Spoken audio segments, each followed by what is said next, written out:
The sport of kings, better than diamond rings. Football, Wildcats, football, Wildcats, football, Wildcats, football, Wildcats, football, Wildcats, football, Wildcats, football, Wildcats, football, Wildcats, football, Wildcats, football. Welcome to the Married with Picks podcast, season 3, episode 4, week 4. All done over there? Yeah. All right, good. Good to go. All right, so here we are back again, week 4. A lot of injuries this week and some potential weather concerns. So first game on the slate is the London game. Minnesota Vikings at the New Orleans Saints in London. Opened at -1 in favor of Minnesota. It's at -3 in favor of Minnesota. So Jameis Winston, I believe, has been ruled out or is doubtful. Michael Thomas is out. So we're going to have Andy Dalton versus Kirk Cousins here. So to me, I don't know. I worry a little bit about the travel. And I don't know if you would consider, like, you have the whole primetime Kirk Cousins, primetime Andy Dalton thing. Do you consider a London game like a primetime game? It's not a night game, but it is an island game. By definition, for me, prime time can't occur at 9 in the morning Eastern. Okay. So prime time to you means evening? It doesn't mean like a nationally televised game. No, but that's probably how it's more accurately defined, I would say, by the NFL. What time is it actually in London when they play this game? I mean, NFL considers this a primetime game because it's in London and they want to, sell that aspect. But what time is it in London? Do you know? It's like 5 hours. So 9 o'clock, you do the math, it'd be 12:30 is 3. And okay, so it's like a 1 o'clock. Like 1:30, 2:30. Okay. All right. So to me, I would worry a little bit about the Saints defense, but the Saints defense hasn't been playing as well as they have in years past. So I'm going to have to take the Vikings here. Up to 3. If it goes above 3, I'm not sure I want to get involved.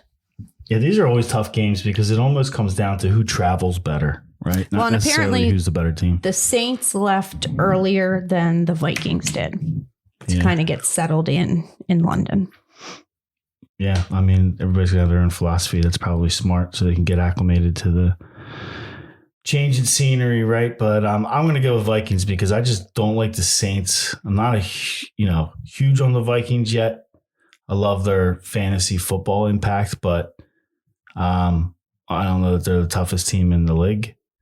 But I'm really down on the Saints right now. I just think they have a lot of problems. And sometimes, traveling far away, to a place like England could help a team like the Saints kind of bring it together. And maybe that's something that they need. But I'm going to bet on the fact that it's not going to help anything and probably just magnify problems.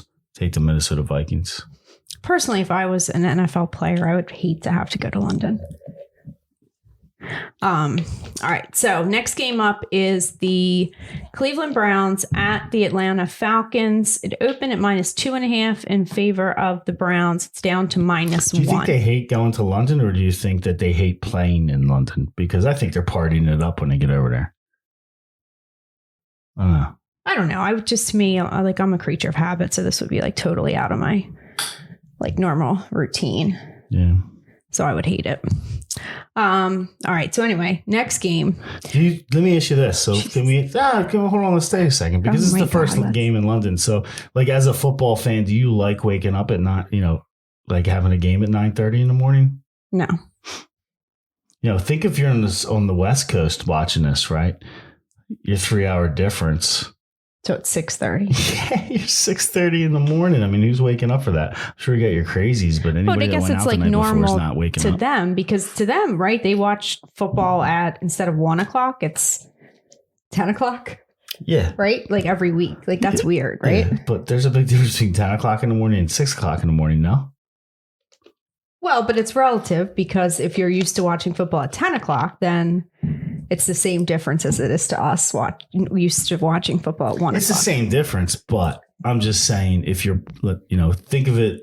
They also watch like primetime games or what, 5:30? Think of it more so to make my point of you having to wake up at 6:30 in the morning to watch Yeah, I the don't game. get up at 6:30 in the morning on the weekend. Yeah, that's what I'm saying. I prefer not to get up at 6:30 in the morning ever, but Yeah, I'm sure, that's the way most of the people like in Los Angeles feel. That they wouldn't want to get up at 6:30 in the morning. Some people are morning people. Maybe they like it.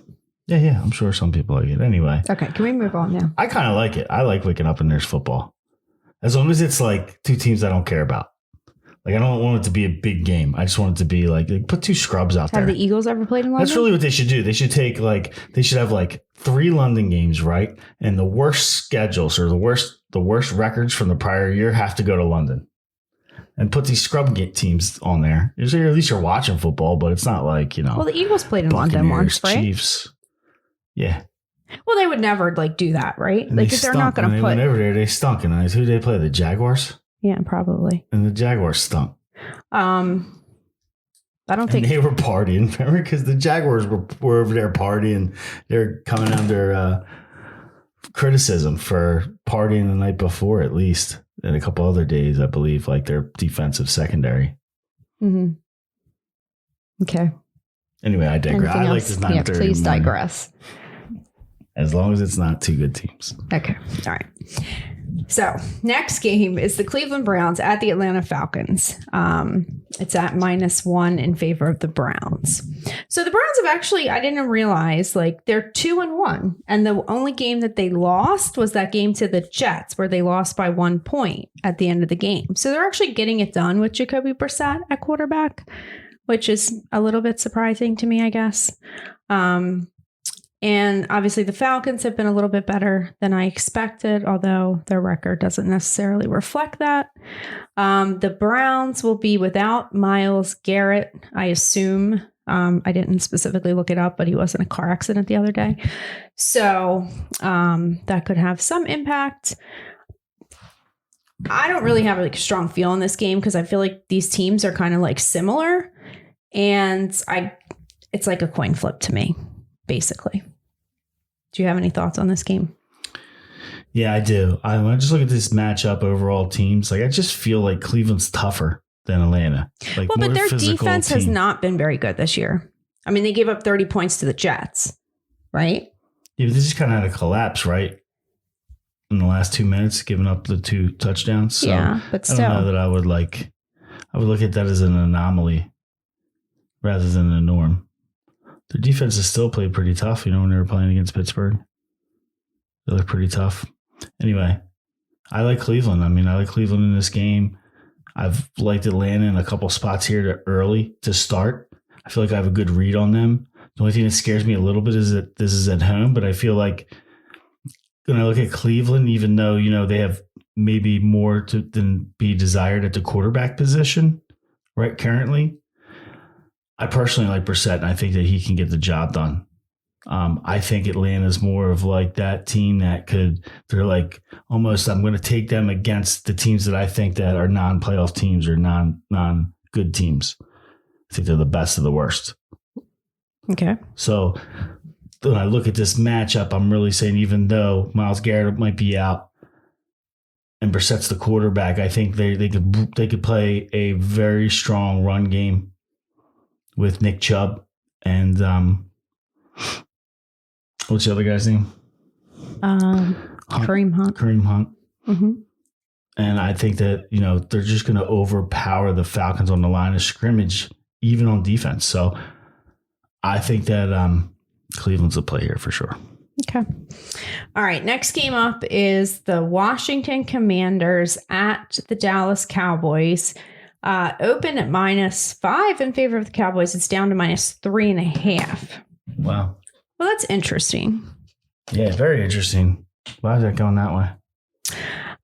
So I have to say that my take on Carson Wentz last week was spot on, and I let you talk me off of it.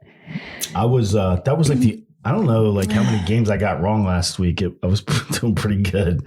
I should go back and probably tally the record up, but this was definitely the one game that I got wrong, and it was the Eagles Commanders game for sure. You were right on. You came out saying that you like the Eagles. And you talked me off of it. I know, and I thought I was being like probably too smart for my own good, I guess. You know, going against the Eagles, figuring that they run into problems with Wentz, but their defensive line was just too much for the Washington offense to handle. So I feel like, this is a similar situation. Like you have Micah Parsons in it can't get any better, right? You Dallas. got, Lawrence playing defensive end. He looked like a monster, like he was in the backfield the entire game. Now, do you think Carson Wentz? Yeah. Do you think that what happened last week is going to be in the back of his head when he takes the field against the Cowboys? Yes. I even heard someone in the media who had, covered Wentz in Philly, and he said he was part of the pre-week interviews with Carson Wentz heading into the Dallas matchup, and he even said Carson looks scared. Really? Yeah. So, he got banged around pretty good last week. I expect him to get banged around pretty good this week. So that, I guess my initial take on this game was similar. But then I look at the other side and you have Cooper Rush at quarterback. He does have 2 wins under his belt as the quarterback. But they haven't scored more than 17 points in any game. So he's managing the games for him. He's getting wins. But I kind of wonder if, at least Carson Wentz can get something done. Like if they can get a couple touchdowns late, like to bring him back. Like Dallas doesn't have the horses to run up the score early. So that kind of concerns me. So my initial take was take the Cowboys, but then I was kind of like, I could see Carson Wentz like in some of the earlier games, like against Detroit, they went down big, but Carson did bring him back into that game in the second half. So I don't know. So I'm kind of torn on this one. But I definitely wouldn't take Dallas above 3. What do you think? I would take Dallas. Really? You think they can score enough points? I think Carson's in trouble. This Cooper Rush kid has 2 wins under his belt. Like, does he get 3? I think Washington's going to have a hard time scoring on Dallas's defense in Dallas. Remember, Washington was playing at home last week. Well, it was kind of like a road game for them because there were so many Eagles fans there, but they played at home. Their offense looked anemic. They scored, late in the game, and I don't think they scored, 8 points. And it was late in the game. So, they were completely dominated. And the one thing that Dallas has shown in their games, even though they've struggled, is that they can play a brand of very physical football on the defensive side up front. So I think Vegas had this right at 5, expecting it to maybe go up to 6, and this is going the other way. So I like Dallas. Yeah, see, I'm kind of torn. I got my final take is Washington, but I don't really feel good about it. I just don't see Cooper Rush being able to score enough to cover that and not let Carson Wentz get back in it, even if it's in garbage time. I love the way you're thinking about it. And coming off that bad win, typically this is probably a good spot for Washington. But I don't want to say that I'm disappointed. Watching the game last week, Carson did not look good. And he's regressed since he's come into this league. And I almost feel like he's got 1 foot out of the door. I expected more out of him last week, but he's doing everything that he did wrong in Philadelphia, like holding the ball. Well, he's taking on hits that he should have nothing to do with. He just plays very haphazardly. He's going to end up getting hurt, and Well, I mean, my Even if he'll personal get another take on chance. Carson Wentz is that he's not going to change. Like, No, he's not. He's not going to change. He's so too old to change now at this point. He's shown no. Like I said, he's holding the ball. He was holding the ball even longer last week than he did in Philly. You know, where he could have had plenty of time to just throw the ball away or make a read and hit somebody with a pass, and he was just holding the ball. okay. All right. So you like Dallas. I gotta go Washington. It doesn't feel good, but I just don't see Cooper Rush being able to score enough to cover. All right. So next game up is Seattle at Detroit. It opened at -1 in favor of Detroit. It's up to -4. I imagine it'll go back down because we do have DeAndre Swift is going to be out for the Lions, and Amon-Ra St. Brown is also already been ruled out of this game.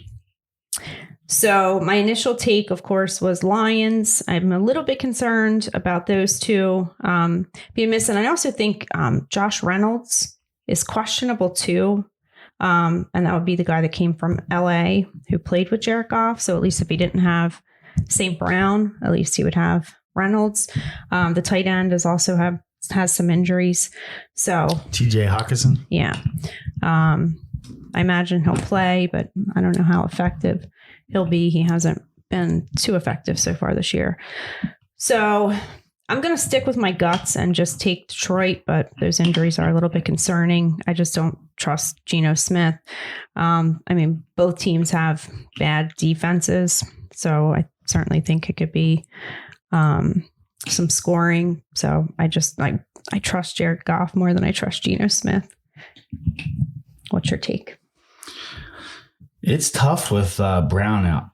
You know, that's somebody that St. Brown. That's somebody who he targets a lot.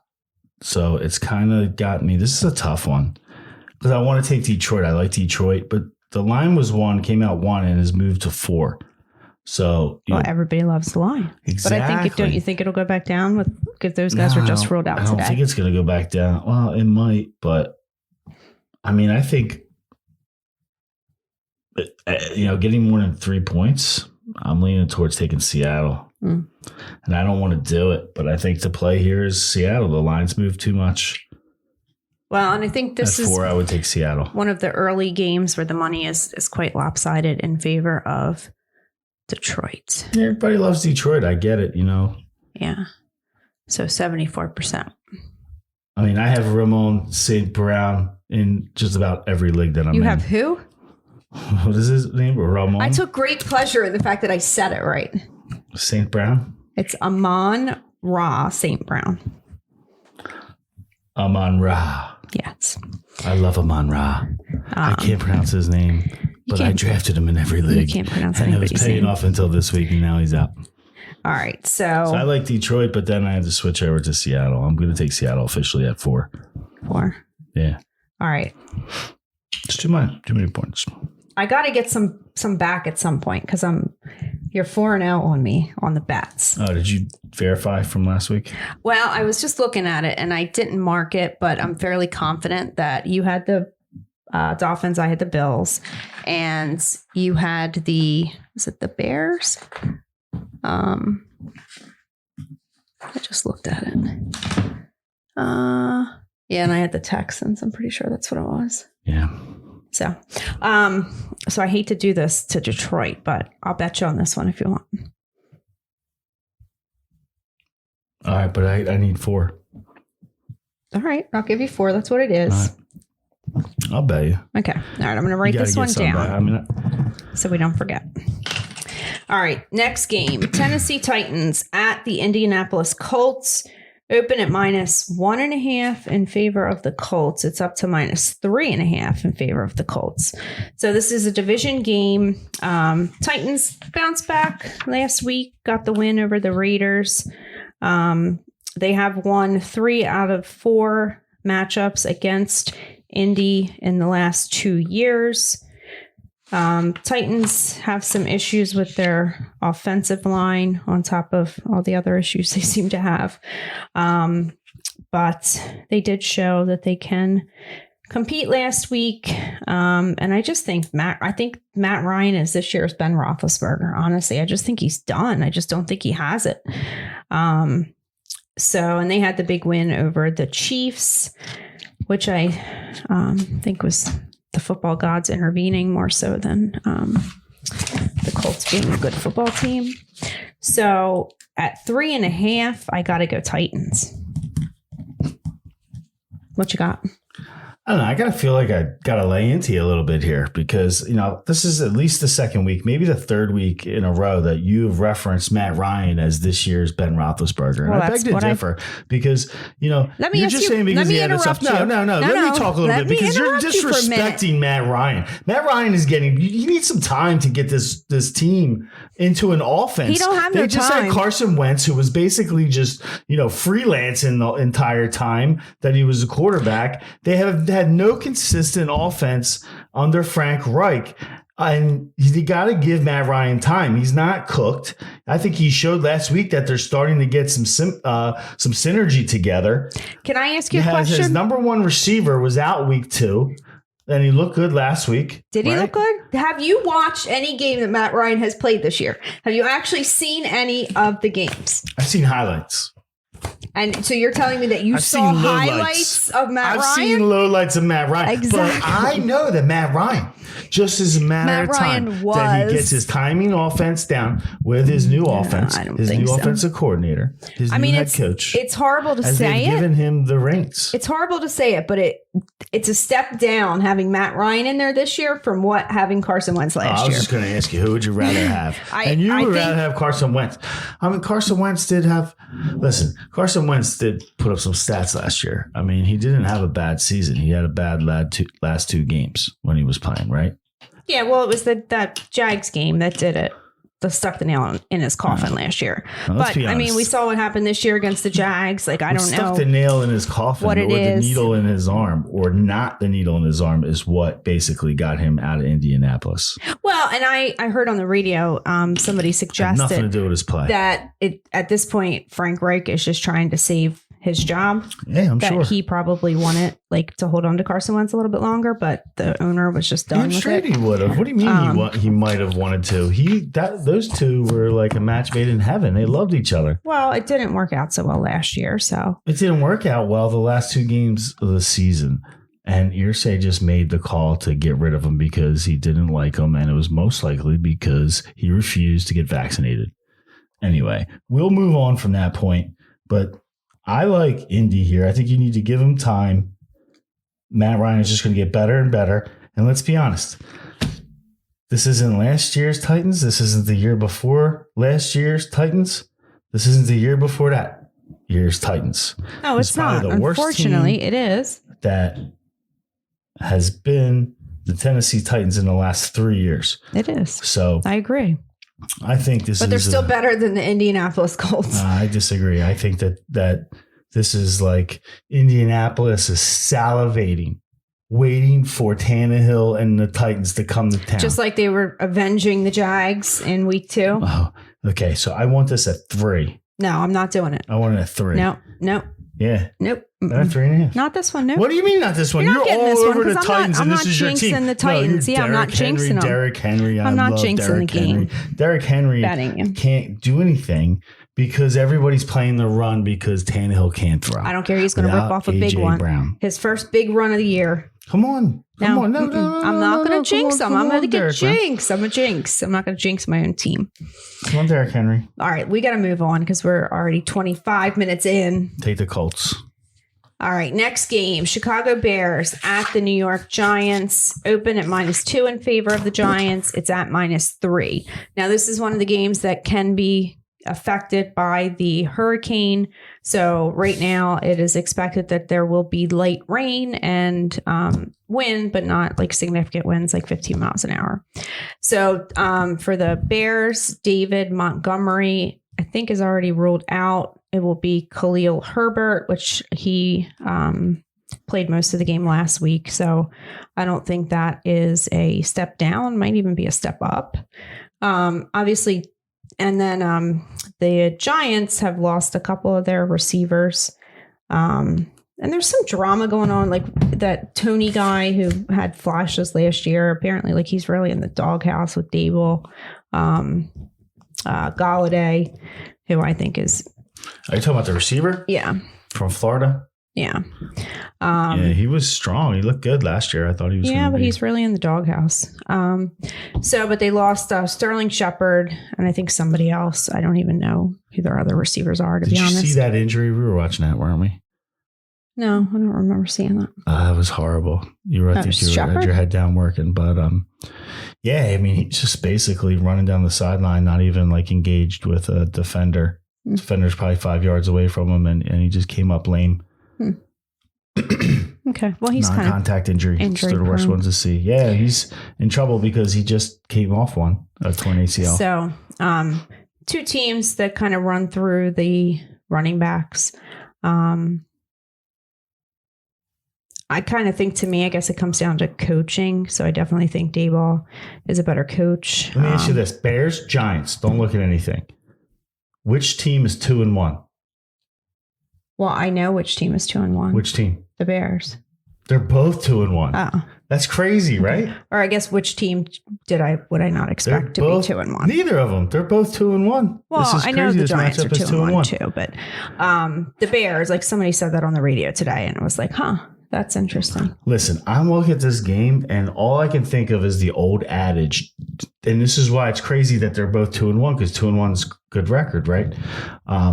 All I can think about is the old adage: two bad teams take the points. Yeah. Because even though they're 2-1, I think these are two bad teams. When this shakes out, both these teams will be sub 500. They started 2-1. You got to remember the strength of schedule. You're playing fourth place, fifth place schedules, third place schedules. Both of these teams, I believe, don't quote me on their record, but I think they were both last place last year in their divisions. Well, the Bears had that week 1 game that was pretty messy. Yeah. So anyway, I'd say two bad teams on this matchup take the points. That's the Bears. That's a wrap from me. I know they're on the road, but I think the Giants are just going to start stumbling. Well, I definitely think it's probably going to be a low-scoring game. So, by that token, they're going to need a receiver to step up. Whether it's Galladay, Tony somehow gets back on the field and in to his Galladay has already made comments in the media, and then he dropped a ball last week, and it was just like you can't complain and then drop the ball. It's just not a good look. So I don't know. Saquon can't do it all. I don't know. I mean, I think the Giants probably are the better team, or at least the more competitive team, because I don't even know how much the Bears are really trying to win games, and that's what makes their record even worse. But yeah. All right. Let's move on. Next game, Jacksonville Jaguars coming in. Whatever you do this Sunday, try not to watch that game. Jacksonville Jaguars coming into Philadelphia, open at -6 in favor of Philly. It's up to -6.5. This is another game that could be affected. Similar forecast: light rain, 15-mile-an-hour winds. Hurricane. Eagles are the only remaining undefeated team in the entire NFL. It just doesn't seem right to say that. So we have Doug Peterson returning to Philadelphia, where he brought the Eagles to the promised land a few years ago. I just don't. I think that the Jags defense is probably the best defense that the Eagles have faced this year, which doesn't say much about the teams that they faced. So, especially if the weather could be a factor. And I don't know. I mean, I guess obviously Jalen Hurts wasn't here when Peterson was here. Some of the other players weren't. But who wasn't? Jalen Hurts wasn't on the quarterback. Yeah, when Doug Peterson was here. Yeah. Is that a wrong statement, Steve? Yeah, absolutely it is. Huh? Absolutely it is. Doug Peterson's the one that sat Carson Wentz and made the decision to sit Carson Wentz for Jalen Hurts at the end of his last season. Okay, technically, and because he did that, he probably got fired. But I guess my point was back, like he's the one that gave Jalen Hurts a start. Yeah. Okay. Technically, he drafted him, even though they say that's the owner that made the pick. Okay. My whole point in it, like, do you think that Doug Peterson knows how to So, okay, if Doug Peterson went up... we better get it together. Wait a minute. If Doug Peterson went up against Carson Wentz, obviously he knows Carson Wentz very well. Do you think that Doug Peterson has that advantage in knowing Jalen Hurts that well? Well, because how many games did Jalen Hurts play for Doug Peterson? No, well, here's the handful, right? At the end of the season. It doesn't come down to did he coach him long enough. Jalen Hurts is a completely different player when he was at the tail end of his rookie season compared to right now. He's just developed so much. Right. So that was my point. It doesn't really help him. Okay. Because he was a different, complete player. Okay. His weaknesses back then are not necessarily his weaknesses now. Okay. So that was my point. Yeah. But you better damn well recognize that Dougie Peterson is going to come to Philadelphia and try to stick one up the Eagles and the front office and Howie and Jeffrey Lurie. Most specifically. Because the reason why he's not here, let's make no bones about it, regardless of what the exact point is, there's two people the reasons why he's not here. And that's Jeffrey Lurie and Howie Roseman. And that's the owner and the general manager, and they're both still in play. So when he looks across the sideline, he's not mad at Jalen Hurts. He doesn't want to go get Jalen Hurts. He doesn't want to go get Nick Sirianni. He wants to go get the front office and the owner. Believe me. And there's no animosity there necessarily. But as a competitive person, you better damn well want him know that he's coming here to beat the Eagles. Okay. So I'm going to take the points and I'm going to take the Jags. Who you got? I like the Eagles. You like the Jags? Yeah. Well, first of all, if it's going to rain, it definitely favors the Eagles because their strength is in the middle. Yeah, their strength is on both sides of the trench. Because I also think that... How great is the Jaguars' offensive line? So that's what you got to look at, is their offensive line versus the Eagles' defense. I feel like you can run on the Eagles. Like we saw DeAndre Swift did it. And I feel like James Robinson can do it. And I feel like Doug Peterson can So you're saying that the Eagles can get run on because of the week 1 game against Detroit? Last year they were able to get run on. Don't you see that this team is a different defense? They have completely different personnel, like good players. From 2 weeks ago? And then same players, but they were figuring it out week 1. Come on, we gotta really gotta sit down and talk more. You gotta pay attention to these Eagles games, okay? This team is gelling. They have the talent and they're gelling, and people better watch out because the team's going to end up going to the Super Bowl. How much did Washington try to run the ball last week? They couldn't because they dominated the line. No, because they were losing 24-0. Believe me, Trevor Lawrence is good. We're going to find out how much Doug Peterson has put a stamp on him early in his coaching career with him. Because my prediction is that Trevor Lawrence is in for a rude awakening when he comes to one of the best defensive fronts in the NFL. And especially if it's raining and it's wet and it's hard to get a grip on that ball, watch out. There's probably going to be a couple turnovers here to go with it. I think that this is actually a blowout. Jalen Hurts. I'm looking like 34-10.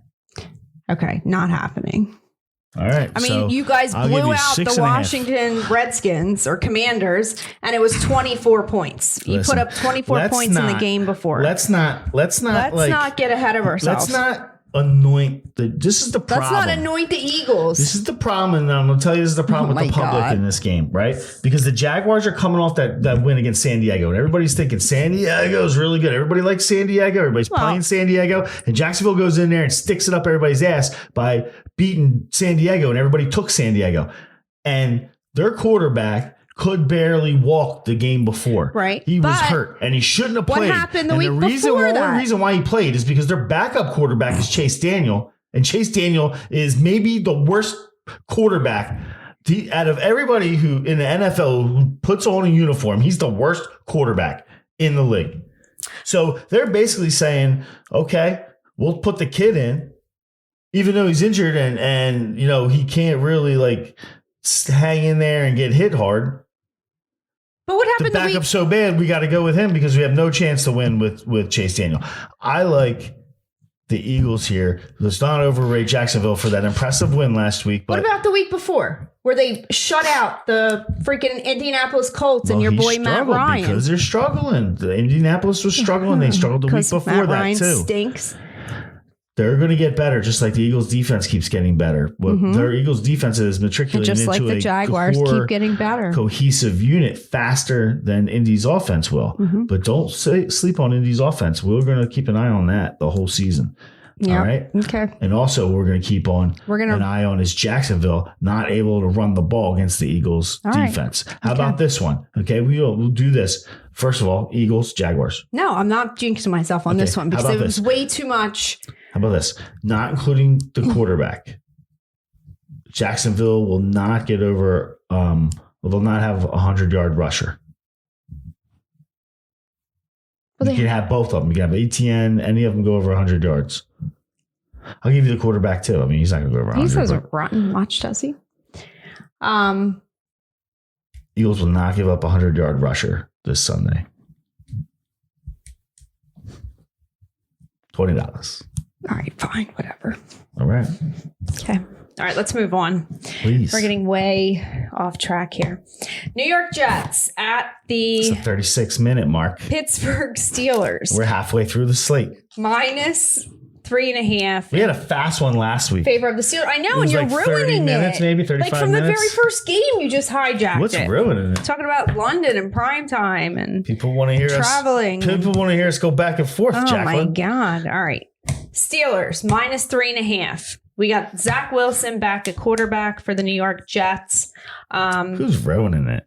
I feel like I'm excited to see. I feel like Zach Wilson has potential. I feel like this is a bad spot to come back, though, against the Steelers. But the Steelers are without TJ Watt, who is like probably 30% of their defense. And the Steelers really haven't been scoring. So they put up 23 points in the first game, but one of those was a defensive touchdown, 17-14. So it doesn't really feel good, but I'm taking the points and I'm taking the Jets. No, I'm taking Pittsburgh. This is a bad spot for him to come back. You should trust your instinct and your first comments. You're going down the road of taking Pittsburgh. This is a bad spot for him to come back. This is a bad spot for the Jets. I like Pittsburgh. They're at home. This is going to be one of those classic, Pittsburgh's at home. Get out of the way. 35-7. Go Steelers. Okay. All right. Next game up, the Buffalo Bills at the Baltimore Ravens. It opened at -1 in favor of Buffalo. It's up to -3. This is probably the game that could have the biggest weather impact. Their forecast is a little bit more than the other two, just steady rain and winds a little bit stronger, 20 plus miles an hour. So these teams met in the playoffs in 2021. Bills won that game 17-3. So they were obviously able to contain Lamar pretty well in that matchup. Baltimore doesn't have much of a run game at all outside of Lamar and not much wide receiver production. So it's basically Lamar and Andrews. I feel like last week, obviously, the Bills lost to the Dolphins, but they really controlled that game. They ran like 90 plays compared to like 30 some plays. So I feel like they were just on the wrong side of variance last week, and I feel like they'll get it back this week. So I'm taking the Bills. Yeah, I think the problem here is the Bills we talked a lot last week in the Miami Dolphins matchup, at least I did, about the injuries they had on the defensive side and that they were going to have a lot of problems, not only being shorthanded with possibly being out as many as 4 or 5 defensive starters. The fact that they were going down to they were going down to Miami in the hot weather. Right. No, they only gave up like 21 points, right? But they were playing in the hot weather. So going down from Buffalo, a little tough early in the season is going to test your endurance. Regardless, they still have these key players that are limited participants in practice that it's not clear if they're going to play, like Mitch Morse, the center on the offensive side, Ed Oliver on the defensive side, a tackle, and Jordan Pryor at safety. So I almost have a wait and see feel. I want to take Buffalo here. I like Buffalo in this matchup. I think they're much stronger than Baltimore, and their defense is playing good if they have everybody on the field. So you got to wait and see. The play here for me is Baltimore. But if these guys aren't playing, the 3 that I mentioned, I wouldn't take it. Wait, you just said my play here is Baltimore. Buffalo. Okay. Sorry. All right. So we're both on the same side there. I'm not worried about the injuries as much. All right. Next game up, LA Chargers traveling to Houston, open at -7.5 in favor of the Chargers. It's down to -5. We have obviously still question marks with Justin Herbert. I haven't really heard much, but I did read that this particular injury that he has is not like, it's kind of more like a nagging type thing that he's going to have to deal with for a while. Like it's not something that's just going to like get better in a couple weeks. So, obviously he didn't look very good last week. I'm not exactly sure why they left him in the entire game.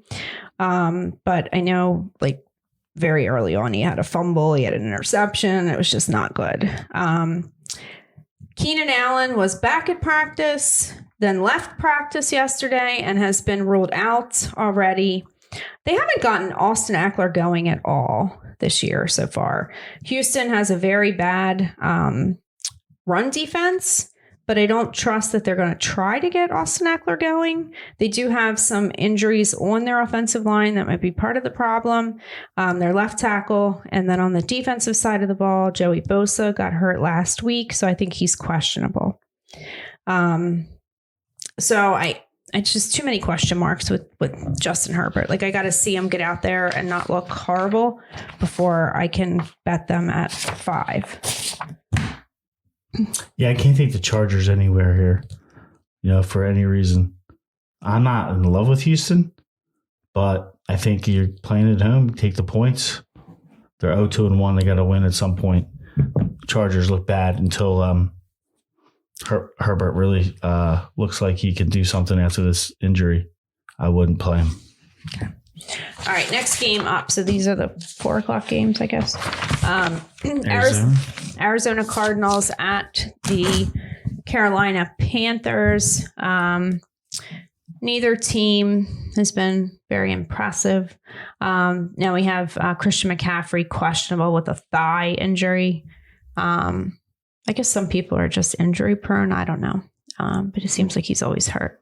So I don't have a whole lot to say on this game. I just feel like the Cardinals have more potential than the Panthers. So that would be my lean. It did open at -2.5 in favor of the Cardinals. It's actually -0.5 in favor of the Panthers. So yeah, people I think are jumping on Carolina based off the win last week, but which I had. But I think this goes the other way. Arizona's on the road, but I still like them. The public's betting it the other way. This is good news. I think Arizona should be at least a 3 or 4 point favorite here. So Arizona's 9-2 in their last 11 against the spread on the road. It's a pretty good stat for them playing road ball. Adversely, Carolina on the other side is 1-9 against the spread in their overall in their last 10. So that's a pretty bad stat there. 1-9 overall in their last 10 against the spread. That's enough for me to go Arizona. All right. So next game up is the New England Patriots traveling to Lambeau to take on Aaron Rodgers. Open at -5 in favor of the Packers. It's up to -9.5. I assume that is because Mac Jones was injured. I don't know if he's been officially ruled out, but I don't see how he possibly plays. So it's going to be Brian Hoyer at quarterback for the Patriots. So I mean, I think on that fact alone, I mean, the Packers haven't looked that impressive, but I don't see how they lose the game. I don't know if I want to take it at 9.5. It's a big number. I mean, you don't have to maybe tease it down. The game to lose the bet. Tease it down. That's pretty tough. I would. Brian Hoyer, like when was the last time he really played in an NFL game? Like started an NFL game? It's been at least a year. I don't know. It's at the end of the day, I think this is a Bill Belichick game and that he can defensively help to scheme Aaron Rodgers so that he can't really stretch this game into a blowout. I'm not in love with Brian Hoyer. I think you can run on the Patriots. Do you want to jump down my throat about that one? I think you can run on Green Bay too. So that's the problem. I feel like Aaron Jones and AJ Dillon could be effective. That's what they did in week 2. They weren't really able to do that last week against the Bucs. So I don't know. Belichick has to have something up his sleeve if he's going to win that game, I think, with Hoyer. So are you taking the Patriots? Yeah, I'll take the Patriots. Okay.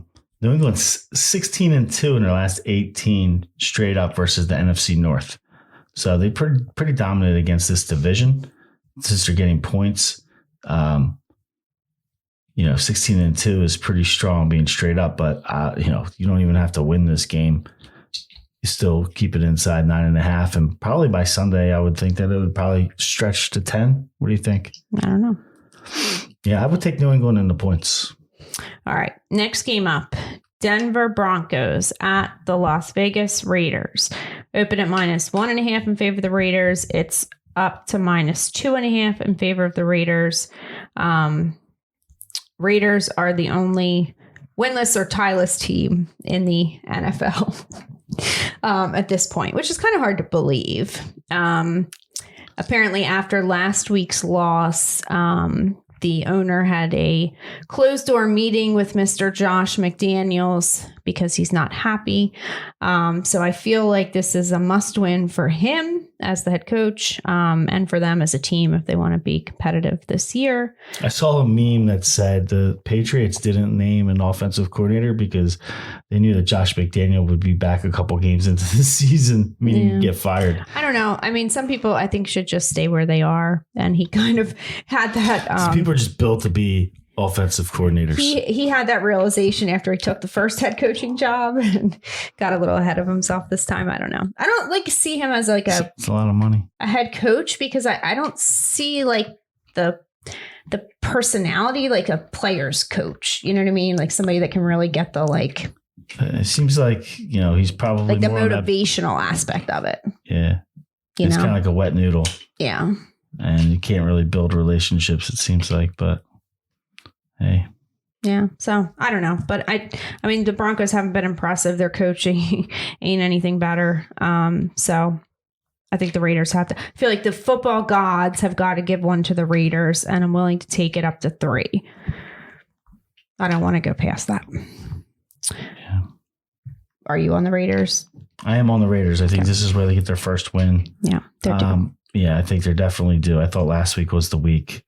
And if they don't win this week, then I'm just not going to touch them the rest of the time until they win a game. But I like the Raiders here a lot. I think they got a chance here to really I think this coach on Denver side, what's his name? Nathaniel Hackett. Yeah, he's horrible. I mean, he seems very clueless through the first couple of games. Yeah, I saw a suggestion. He has some connection to Aaron Rodgers. So there was the suggestion that they brought him in to try to lure Rodgers to Denver, and that didn't pan out. So they're stuck with him. Anyway, I like the Raiders. I think Denver on the road, they're going to have their hands full.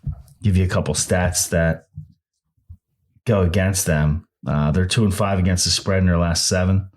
Denver is 1-8 in their last 9 against the spread versus the Raiders. 1-8 in their last 9 against the spread versus the Raiders. Wow. 1-6 against the spread in their last 7 road games. So not playing good on the road, not playing good against the spread against the Raiders. I think the Raiders are not going to go 0-4. Take the Raiders.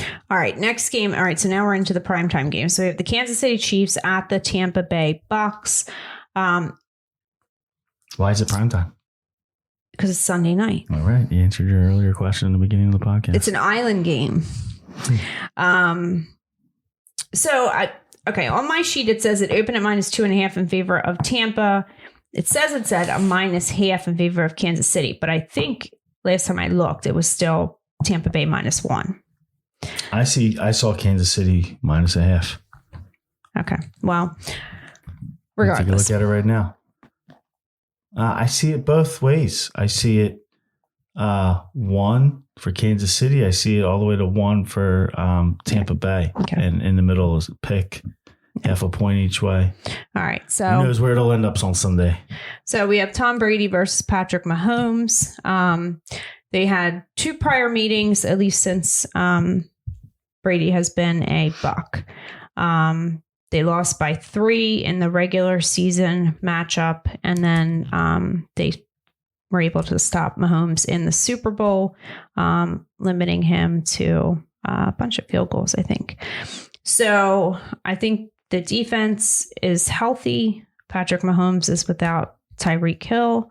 So I think it seems like everybody's on Kansas City here and talking about all the injuries and Tampa and all that stuff, but they're getting Mike Evans back. They say that they held Julio out last week just to make sure he's 100%. So we'll see how long that lasts. Chris Godwin is expected to play. So other than like the offensive line issues that they've had basically since the get-go, I don't see where all these injuries are. Patrick Mahomes has a bunch of fucking scrubs that he's throwing the ball to, other than Kelsey. So they don't have much of a run game over there. So I don't know why everybody's on the Chiefs, but in these primetime games, I like to go against where everybody else is and against where the money is. So I'll take Tom Brady and the Bucs all day. I like the Bucs too. Okay. I mean, I just think that this is a spot for them. I love watching Andy Reid coach against Tom Brady. It should be interesting. But Tampa Bay all day. All right. And then the last game is the Monday night game. The LA Rams going to San Fran. Division game. It's at... So, and this is another one. -1 in favor of the Rams, but it's now -1.5 in favor of San Fran. But all the money is on the Rams. So I don't know. That doesn't make any sense to me anyway. But this is a matchup where Kyle Shanahan has pretty much owned Sean McVay in the past. They did meet in the playoffs last year where McVay got the win in the NFC Championship game. It was a 3-point win, 20-17. So, and like I just said, all the money's on the Rams in this one. So I'm going to take the opposite and go with the 49ers, although I would prefer it if they weren't favored by 1.5. This is my game of the week. I love the 49ers here. And it has everything to do with Garoppolo, especially that, they didn't play well last week. It's kind of like, the ebbs and flows of the season we talk about.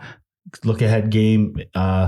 They wanted to play. They're playing the Rams on Monday night. That's the big game for them. That's the big revenge game for them, for the team as a whole. But we'll get into really why it means more to Garoppolo in a second. But I just think from an ebb and flow part of the season, this is perfect for San Fran. Just losing, coming out on Monday night, hosting the Rams. Definitely revenge, as you mentioned, that they won by 3 points in the NFC Championship game. So let's just talk about that for a second, because that was the last time until recently that Jimmy Garoppolo was the starting quarterback for the 49ers. So Garoppolo takes his team, the 49ers, all the way to the NFC Championship game, right? In the fourth quarter has a 14-point lead? Yeah. In the fourth quarter, they give up, I think it was a 10-point lead. They give up 14 points in the fourth quarter, 13 points in the fourth quarter. And Jimmy Garoppolo goes from almost making it to the Super Bowl, if it wasn't for arguably, kind of a defensive collapse, to losing his starting position. And now speed up to week 4 now. And the heir apparent has been injured at quarterback. And now Garoppolo gets to take his team back and is humble about it. Somehow miraculously is still on the team after they, he even admitted that he was probably gone and they tried everything they could do to get rid of him and trade him in the offseason. Nobody wanted him. So he stayed in San Francisco and he was a good teammate. And now look, he's just patient, bide his time. And now the ultimate revenge game, he comes back here to go back at the Rams after they basically ended his quote-unquote San Francisco 49ers starting quarterback. Well, and Kyle Shanahan apparently wanted Stafford, but McVay beat him to it too. So, yeah, so nobody's in love with Jimmy Garoppolo, and he knows that. Well, I talked about it last week. I mean, I just feel like he's gotten kind of a raw deal because, you can totally blame that on Kyle Shanahan being too scared, like to not be aggressive in the games, to hold on to the lead the same way he did years ago with poor Matt Ryan, who had his one shot at the Super Bowl and gave that up. 2016 Super Bowl? The 28-3. So, Collapse at you know, halftime. I feel like Jimmy has definitely gotten a raw deal, all things considered. So I would like to, I mean, he didn't look great last week. A couple of those things weren't his fault. The interception, the fumble at the end of the game. He did step out of the back of the end zone.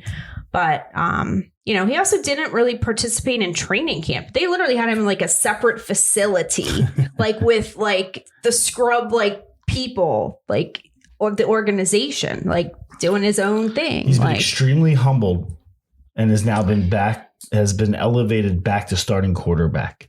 That's a dangerous combination. We're going to see exactly how dangerous this Monday night. I'm going to give you some stats here to prove this point before we go. All right. San Francisco, on the San Francisco side of the house and on the Rams, all pointing to a San Francisco win.